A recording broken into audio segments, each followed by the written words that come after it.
First of all, Pakistan is not following Islam. Are you joking? I'm saying not Pakistan, we have 90% Muslim. Muslim means follow Islam. But Muslim, what Muslim? What Muslim? I remember 15 years ago, it's not today and I heard it's worse. 15 years ago I remember going to a wedding in Pakistan.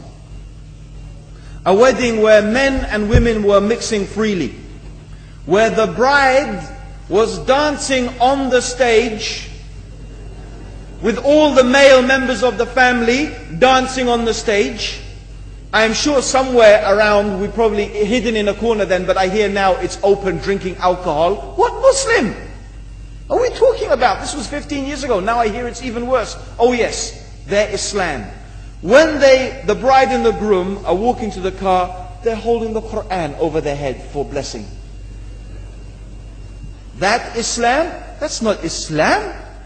What Islam is that? That's exactly the thing I'm talking about. That's why Muslims are in such a mess. Because of this nonsense, this hypocrisy, actually they are insulting the Quran by doing that.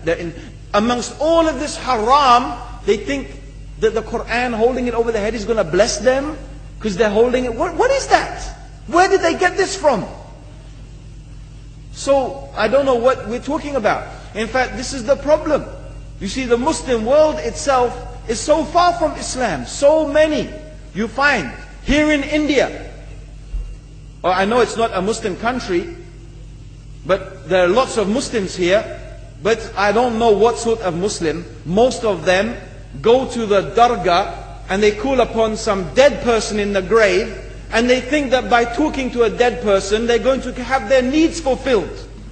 What's the difference between that and worshipping an idol? There's no difference, believe me. It's shirk. I've seen it myself with my own eyes. I'm praying in the masjid. The adhan goes. The people are praying in the masjid. And the people in the dargah are not coming to the mosque to pray. They're still going around the dargah and making all their whatever the things they do. What's that? That's not Islam. You go to many countries.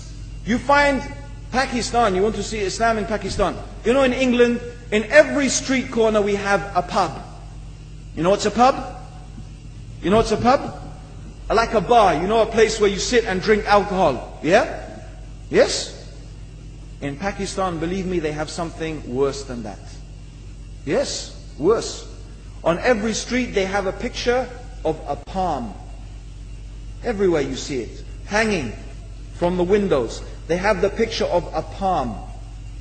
What's that advertising? Something worse than drinking alcohol. An invitation to disbelieve in Allah. That they're going to read your hand and tell your fortune. Shirk. It's shirk.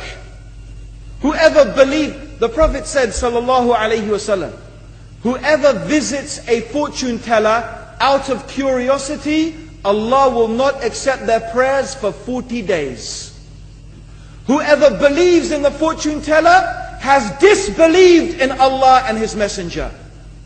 That includes, by the way, horoscopes. Yet you see in Pakistan, a picture everywhere of a hand. Worse than a pub. Worse than a pub. It is better to drink alcohol than make shirk with Allah. Yes. So this is the Muslim countries. You will not find one except they are not doing magic and shirk and kufr.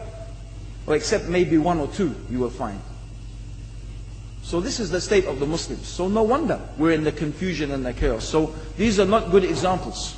And this is really, in fact, the very reason that I'm saying why we are in such a big mess.